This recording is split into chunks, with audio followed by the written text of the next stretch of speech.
বন্ধুরা, শুষ্নী শাকের গুণাগুণ জানলে আপনারা অবশ্যই শাকটি না নিয়ে বাড়ি আসতে পারবেন না। কিন্তু এই শাক আমাদের শরীরের স্বাভাবিক যে ভিটামিন সির প্রয়োজন তা সরবরাহ করে থাকে। ভিটামিন সি এ পরিপূর্ণ এই শাক আমাদের বিভিন্নভাবে উপকার করে থাকে। এই শাক অনিদ্রা রোগীদের একটি মহাঔষধি, অর্থাৎ যে সমস্ত ব্যক্তিরা রাতে ঘুম কম হয় বা ঘুমোতে পারেন না, ঘুম হচ্ছে না, সেই সব মানুষজন যদি এই শাক সপ্তাহখানেক খায়, অবশ্যই তিনি এই অনিদ্রা রোগের হাত থেকে বাঁচবেন। এই শাক মূলত বাণিজ্যিকভাবে এখন পশ্চিম মেদিনীপুরে বিভিন্ন এলাকায় ব্যাপক পরিমাণে চাষ হয়ে থাকে। আর এই শাক রাত্রে পাঁশকুড়া মার্কেটের মাধ্যমে বিভিন্ন প্রান্তে ছড়িয়ে পড়ে। বর্তমানে কৃষকরা এই চাষে লাভের মুখ দেখেছেন, তাই এই চাষ এখন ব্যাপক পরিমাণে হয়ে থাকে। খরচা কম, লাভ বেশি। একবার রোপণ করলে প্রায় 5 বছর লাগাতার এই পাতা তুলতে পারবেন। সাধারণত এই গাছ চাষের জন্য সবসময় 2-3 ইঞ্চি জল থাকলেই ভালো, অর্থাৎ জল যখন মরে যায় তখন আবার জল ভরে দিতে হয়। কিভাবে চাষ হয়? এই চাষ করার জন্য মাটি কাদা করে প্রথমে সেই মাটিতে জৈব সার, শিংকুচি, হাড় গুঁড়ো, টেরামিল, ফসফেট, নিমপিড়ই, এই সমস্ত সারগুলো মিশিয়ে ছড়াতে হয়। দেখুন, হালের পর এই গাছ রোপণের জন্য এর যে লতি অর্থাৎ ডালপালা যেটাকে আমরা বলি, সেই লতি এনে ফেলানো হচ্ছে। ফাঁকা ফাঁকা করে মাটিতে আগে সার দিয়ে হাল করা হয়ে গেছে। এইভাবে ফেলিয়ে 8-9 দিন পর থেকে সামান্য ট্রিটমেন্ট করতে হয়। অর্থাৎ ট্রিটমেন্ট বলতে বোঝানো হচ্ছে গোড়া মোচা যাতে না লাগে তার জন্য কিছু ফাঙ্গাসাইড দেওয়া। দেখুন, সপ্তাহখানিক পর গাছগুলো তার শাখা প্রশাখা বিভিন্ন প্রান্তে ছড়িয়ে দিচ্ছে বা মেলে ধরছে। এইভাবে আরও 15 দিন পর মাঠটি পুরো সবুজে ঢেকে যাবে।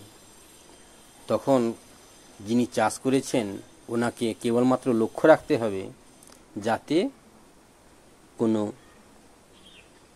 পোকা এবং ফাঙ্গাসের আক্রমণ না ঘটে। পোকা বলতে সাধারণত লেদা পোকার প্রাদুর্ভাব লক্ষ্য করা যায়। এই লেদা পোকা নির্মূল করার জন্য সূর্য ডুবে যাওয়ার পরে লেদা মারার বিভিন্ন ধরনের যে ঔষধ, কীটনাশক বাজারে পাওয়া যায় সেগুলো দিতে পারেন। এছাড়া এতে সাদা মাছি বলে এক ধরনের পোকার প্রাদুর্ভাব ঘটে, যে মাছিগুলো আমরা এখন প্রায় নারকেল গাছে দেখতে পাই। এই মাছিগুলোর প্রাদুর্ভাব ঘটলে গাছের পাতা রস খেয়ে নেয় এবং পাতাগুলো লাল হয়ে বসে যায়। আর লাল দাগের জন্য মার্কেটের চাহিদা কমে যায়। তখন যে চাষি ভাই চাষ করে থাকেন তার লোকসান, অর্থাৎ বাজার দর যা থাকে তার থেকে কমে শাক বিক্রি করতে হয়। দেখুন, প্রায় 1 মাস পর বাড়িটি পূর্ণরূপে পাতায় ভরে উঠেছে। বাতাসের আন্দোলনে সুন্দরভাবে গাছের পাতাগুলো আন্দোলিত হচ্ছে, যেন আমাদের কিছু বলতে চায়। এই যে লাল দাগ, এগুলি হচ্ছে এই সাদা মাছি আসার কারণে হয়েছে। অর্থাৎ পাতা রস খেয়ে নেয়, তার কারণে পাতাগুলো লাল হয়ে যায়। তখন এই সাদা মাছি মারার জন্য সাদা মাছির ঔষধ দোকান থেকে এনে মারতে হয়। সাধারণত সাদা মাছি মারার জন্য একতারা ব্যবহার করা হয় বা অন্যান্য কীটনাশকও আছে। দোকানে গিয়ে বললেই এই সাদা মাছির ঔষধ পাওয়া যাবে। কিভাবে এর পরিচর্যা করা হয়, শাক কিভাবে তোলা হয় দেখুন। দুটো হাত দিয়ে ধরে তোলা হচ্ছে এবং তোলার পর এর ডাঁটা পিছনে ঝুলতে থাকে, সেটাকে ছিঁড়ে এইভাবে ফেলে দিতে হয়। যে অংশে তোলা হয়ে গেছে পাতা, সেই অংশে এই বাঁশ দিয়ে চাপ দিয়ে সেটাকে সু করিয়ে দেওয়া হয়, ধাপিয়ে দেওয়া হয়। এখানে প্রশ্ন আসতে পারে যে কেন এটা করা হয়। কারণ পাতাগুলো দাঁড়িয়ে থাকলে নতুন যে পাতাটা ফুটবে তার সমস্যা হয়। এছাড়া ওই পাতা তোলার ক্ষেত্রেও সমস্যা দেখা দেয়। সেই কারণে এই পাতা তোলার পর বাঁশ দিয়ে সেই পাতা তোলা অংশটাকে ভালো করে জাঁকিয়ে মাড়িয়ে দেওয়া হয়।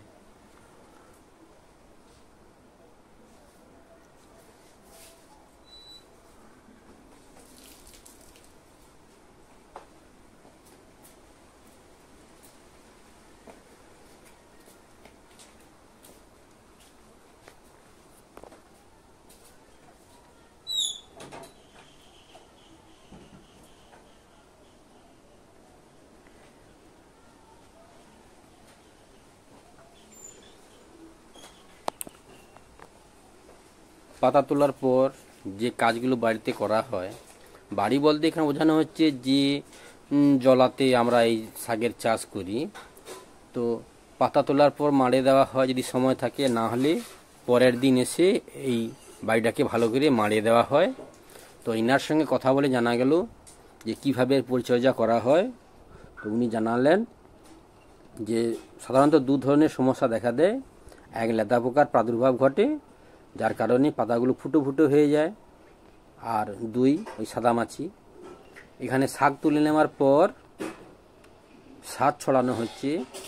তো রোপণ করার সময় যে ধরনের সার দেওয়া হয়, যেমন বলা হয়েছিল শিংকুচি, হাড় গুঁড়ো, ফসফেট, ডিএপি, নিম পিলই, সাধারণত সবের সংমিশ্রণ প্রথম অবস্থায় 1.5 কেজি করে কাঠা দেওয়া হয়। কিন্তু পরবর্তীকালে যখন শাক তোলার পর, অর্থাৎ প্রতিবারে শাক তোলার পরই সার দিতে হয়, সেক্ষেত্রে 1 কেজি করে দিলেই হবে। এখানে 10-26-26-এর সঙ্গে ইউরিয়া মিশিয়ে কাঠাতে 1 কেজি সমপরিমাণ, অর্থাৎ মিশ্রণটি 1 কেজির করে কাঠাতে দেওয়া হয়, ভালো করে ছড়িয়ে দেওয়া হয়। আর শাক পাতা তোলার জন্য আবার প্রায় 7 থেকে 8 দিন পর এসে এই পাতাগুলো তোলা হয়। সাধারণত 4 কাঠা জায়গা চাষ করলে 7 দিন অন্তর 1 কুইন্টাল থেকে 2 কুইন্টাল পাতা তোলা যেতে পারে। আর পাতাগুলো যত কম মার্কেটে যাক না কেন, 20 টাকার সাধারণত বাজার দর পাওয়া যায়। সেক্ষেত্রে কৃষক ভাইদের ধানের তুলনায় এই চাষ করাটা অনেকটাই লাভদায়ক। আর সুবিধা অসুবিধাবশত 1-2 দিন পাতা তোলা আগানো বা পিছানো যেতে পারে, কিন্তু অন্য চাষের ক্ষেত্রে তা সম্ভব হয়ে ওঠে না। তাতে বিভিন্নভাবে উৎপাদনকারীকে ক্ষতির সম্মুখীন হতে হয়। পাতা তোলার জন্য স্থানীয় বা পড়শির মহিলাদের এই কাজের জন্য আনা হয়ে থাকে। তো ইনারা কেজি হিসাবে একটা পয়সা পান। আর অনেক সময় বিকেলের 2.5 থেকে 3 ঘন্টার কাজ হয়, সেই হিসাবে ওনারা পয়সা পেয়ে থাকেন। তো এই চাষের ফলে ওই এলাকায় সাধারণ মানুষের, যারা চাষ করতে পারেন না, তাদের এই শাক তুলে পরিবারের আর্থিক উন্নতি ঘটিয়ে থাকেন। বিভিন্ন মানুষজনের বিভিন্ন সময় এই শাক তোলার ডাক পড়ে এবং যিনারা শাক তুলেন ওনারা এই কাজের জন্য গিয়ে থাকেন।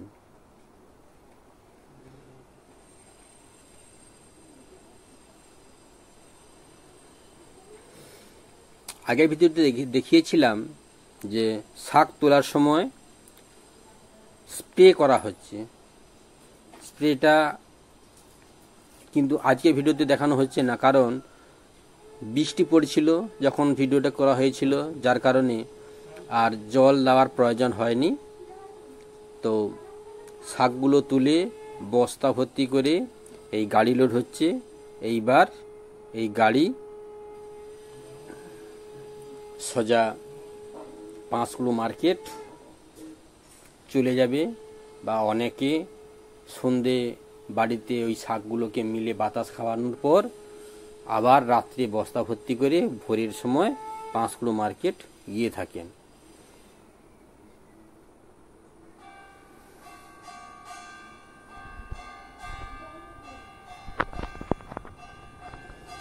শাক এখন বস্তা ভর্তি।